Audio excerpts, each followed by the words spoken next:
Hi, I'm Caroline Mitchell, Canine Behaviourist at Good Doggy. You may have heard of the ABCs of Dog Behaviour.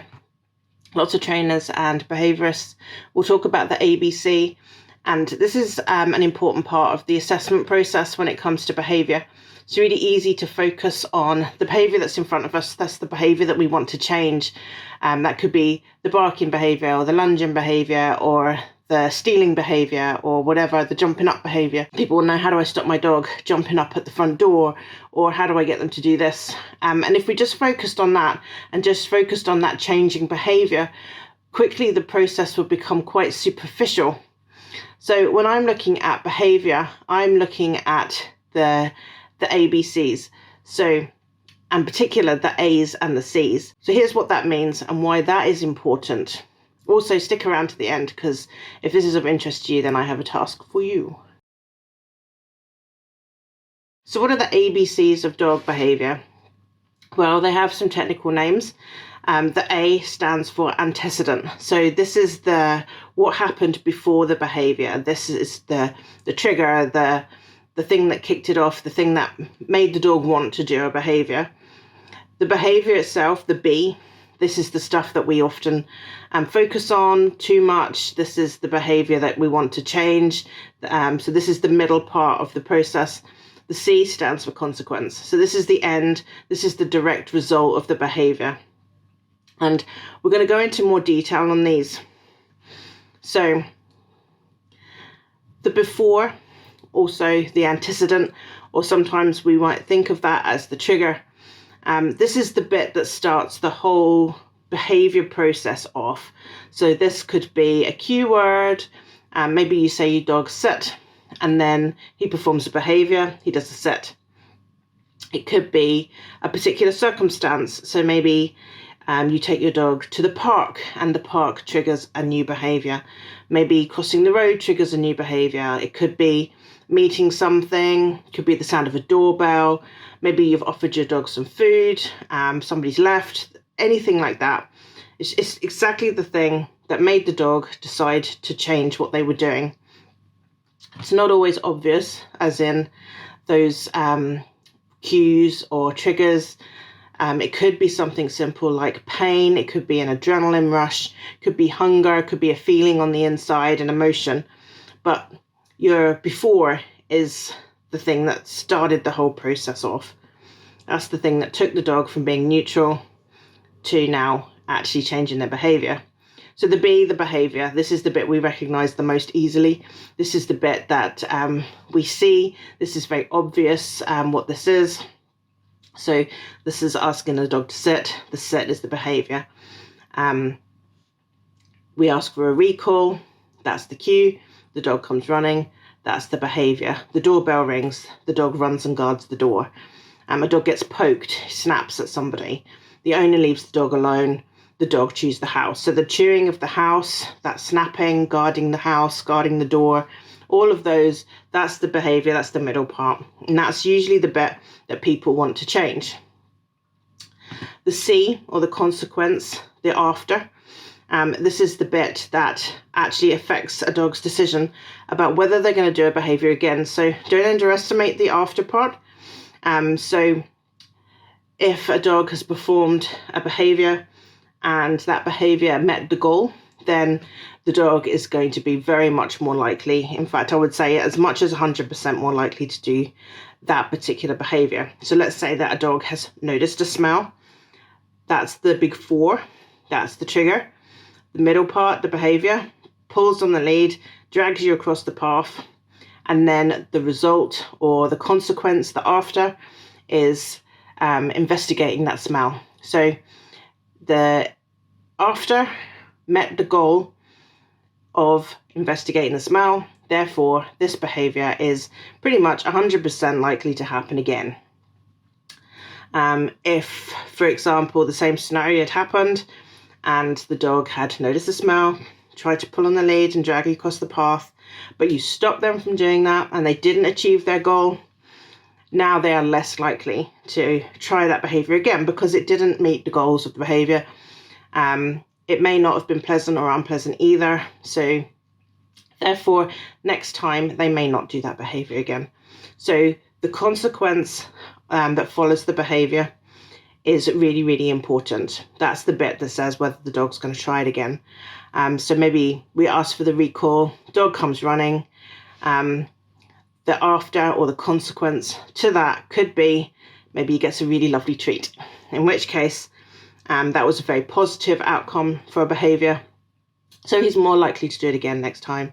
If he gets blanked because maybe you're fumbling in your pocket for a treat, or maybe you haven't noticed that he's calm, or maybe he's been running wild for half an hour and he's only just arrived with you and you feel like you shouldn't reward that, that is the consequence of that followed the behaviour.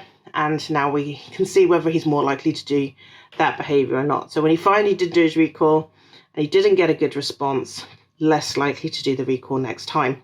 So hopefully this is making sense. Let's think of another example. And we talked about the doorbell ringing. So if the doorbell rings, the dog goes and guards the front door. So the doorbell rings trigger, dog guards the front door. That's the behaviour. And then the consequence is maybe the intruder leaves. So maybe the dog feels that met their goal. They scared the intruder away, and therefore they will be more likely to do that behaviour again. Or what might happen is that we let the intruder come into the house and the dog then has to change their behaviour because what they did before did not meet the goal. So they're going to try something different instead. So that could be anything. Maybe in most cases it would be that the dog would increase their efforts to guard the door. So this might not be a good thing to the person that's just been invited in. Maybe now the dog starts to try and snap or growl or do something like that to try and scare this intruder away. And if that doesn't work, then they're going to change their behaviour once again.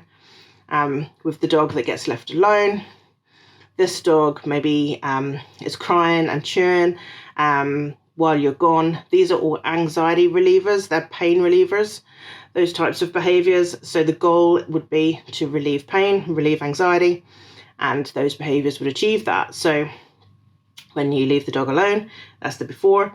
The dog cries and chews, that's the behaviour. The goal gets met because the anxiety gets relieved through those behaviours, and that behaviour then continues. So when you're working on separation anxiety, leaving a dog just to cry it out is never going to help them, because all that's doing is relieving anxiety. And we want them to relieve anxiety without having to go through any of that. We want them to feel that they don't have any anxiety just because you've created a safer environment, or you've created a set of steps that they understand and can follow and things like that. So you've done something that makes them feel less anxious. And we're going to come to that just now. So this is the bit. How does it help? So knowing what triggered the behaviour and whether it was rewarded or not is a very important part of your behaviour plan. So the trigger is where the problem starts. So we could start by changing that. We could look at the dog that gets poked by a child and then snaps at the child. So we change the trigger. That's the bit where the dog gets poked, and we stop that from happening. The behaviour goes away. We could try and desensitize the dog to the trigger of the doorbell. And the doorbell triggers insecurity. So we could work on boosting the dog's confidence around territory, reducing territorial kind of behaviours and tendencies. Anything we can do to make the dog feel secure around that trigger that's associated with the front door, the doorbell, the door knock, whatever it is. Even maybe your postman even comes through the gate and walks up and down your hallway, your pathway, So we can remove the insecurity that's associated with those triggers, and then again, the behaviour goes away. But on its own, that doesn't always work, so we have to do more. So that's not enough by itself. So we have to look at the end part of the behaviour, which is the goal. How was the goal achieved? Knowing the dog's goal is really important in order for us to help them achieve it, because the goal is there for a reason. If a dog is trying to get more sociable, maybe they're trying to get some more attention from you, that would be their goal. And the reason that goal exists is because they are lacking that thing. That need has not been fully met. So we need to use that goal and find a new way for the dog to achieve that. So we can help manipulate the behaviour in the middle. We can help them achieve a good result. Maybe we can teach them a new cue. And then when they achieve the right behaviour, we use the goal to reward that behaviour instead. So knowing what the goal is and whether a dog is achieving it or not also lets us know whether they're going to repeat that behaviour or not. And it lets us know whether we're doing a good job, because we can spend all day long focusing on just the trigger and focusing on just the behaviour. But actually, if at the end of it, the dog still achieves its goal, nothing's going to change. And a really good example of this would be a dog that likes to steal things. So this dog will take glasses and remote controls and phones and slippers and anything they can find from around the house, understanding that the goal of that behaviour is not to own the object. So once you've removed the object and done whatever it is that you're going to try and do to get it back, the dog will not feel at the end of that process like that was a negative result. When a dog steals things from you, most of the time it's because they're trying to get you to respond. They're trying to get you to react. They're trying to get you to move, get out the chair, follow them, chase them, grab them, do something, wrestle with them, because this is all really fun. Dogs like to do this, and they have instincts that drive them to want to do this. And if they get lots of playtime with other dogs, they'll practice this kind of stuff with them. They'll chase each other around the park, they'll grab each other, and so on. So they'll get this out of their system. But sometimes this happens in the home, and what we do is we chase after the dog to try and get the thing back. And we feel like at the end of it, because we yelled at them or we did something like that, that actually the dog will not want to do that again because that didn't feel good. Remember that the trigger was needing some playtime here. The behaviour, stealing the thing, the goal, get you to do something. In every single situation, they achieved their goal. So they've got you out of your chair. They've got you to chase them. They've got you to yell at them. They've got you to look at them, pay attention. They became the centre of attention. And very often, if there's more than one adult in the house at the time, you know, maybe this is resonating with you. If this has happened, that more than one adult is now out of their chair. And it's turned into a little bit of a cartoon where everybody is trying to chase this dog around, trying to catch their item. So this is why the goal is important, because you can try lots of other things to change the trigger part. You can try and change the behaviour itself. But actually, until we understand fully what the goal was and what the dog got out of that, we're not going to actually see any positive changing, because the dog is still winning every single time. Even if we change the way that we try and chase the dog, even if we try and trick them and get them into a cage or something like that, we've still responded to the fact that the dog has stolen something from us and they have got what they wanted. So knowing our beginning and our middle and our end is really, really important when it comes to trying to change that and understanding what's happening around them. Another good example of when these kind of things happen is when a dog gets a negative response to something they've done. So maybe the example I gave earlier was the dog getting poked by a child. So maybe this dog has been poked and they've not liked that. Maybe they've growled, or they've they've tried to communicate to us somehow that they're not happy with what that child has just done or what situation has just happened to them. And then what followed that is they got yelled at by a human. Maybe they got dragged away or something happened to them. So what will happen there is that kind of situation has become quite negative. So the dog is not going to do that behaviour again. That behaviour now will be changed. So you might think this is a good thing, but it's not, because the dog is not thinking about changing it in a good way. He will be thinking that growling or snapping didn't work, so he has to make his behaviour, his communication stronger so that we can see it and understand it. So this is where behaviour then starts to escalate, because we've ignored something that the dog is trying to tell us. The dog's goal in this situation was to have the child stop doing that. Being yelled at wasn't the goal, and the child maybe hasn't stopped doing it.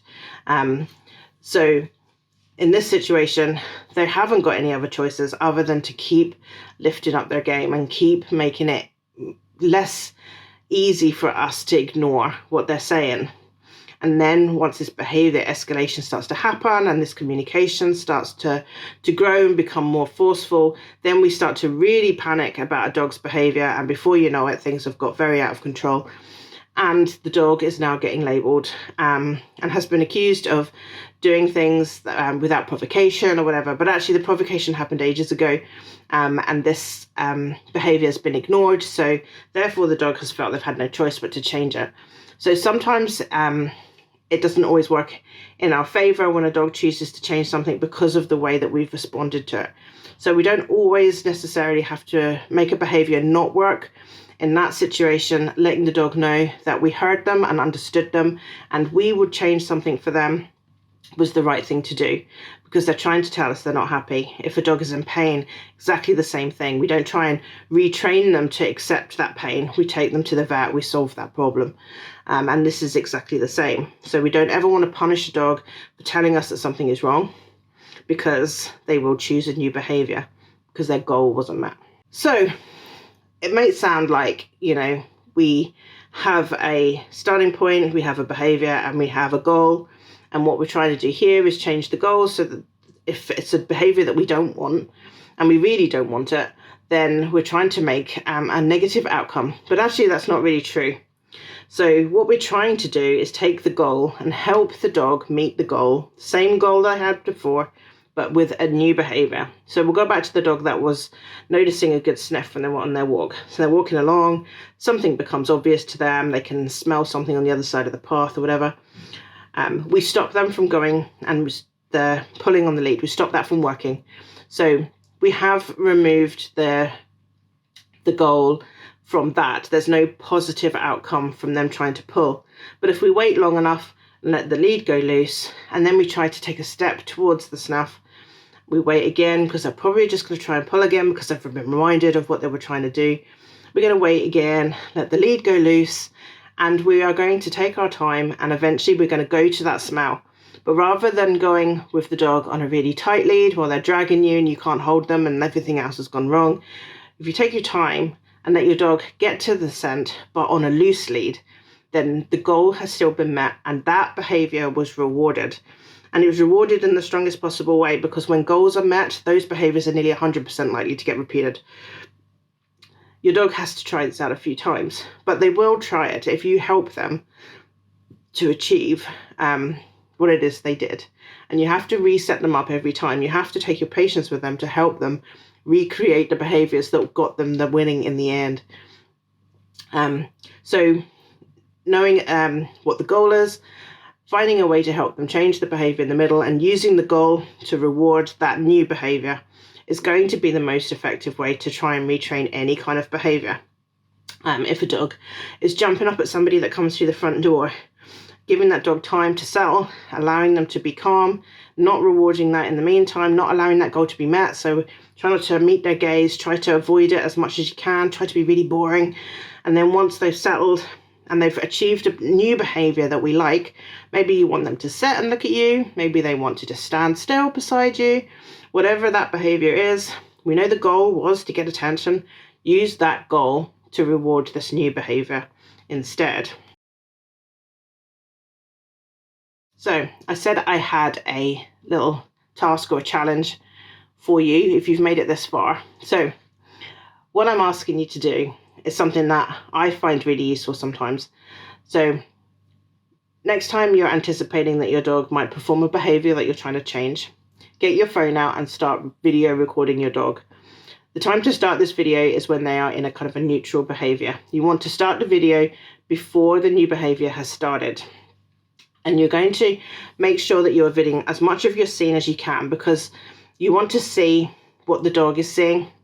You want to see what maybe is starting this behaviour. So while your dog is in a neutral position, you're going to start filming. Then you're going to continue filming until the trigger has come, or the cue, or the new environment, or whatever it is that's happened that is going to create this behaviour. We're going to video all of the behaviour, and you're going to keep going until the dog has basically returned back to that neutral state again. And what you're going to do is you're going to look at your video and see if you can identify what the trigger was, It's a good chance you might know that already. You're going to watch the behaviour, see when it starts. Maybe it starts sooner than you think. Maybe the dog starts to react, and although it's not a big reaction, you'll be able to see now that you're stepped back and you're looking at this behaviour through a different set of eyes. You'll be able to see that the behaviour you're trying to change starts much sooner. And you'll be able to see what the result of it is.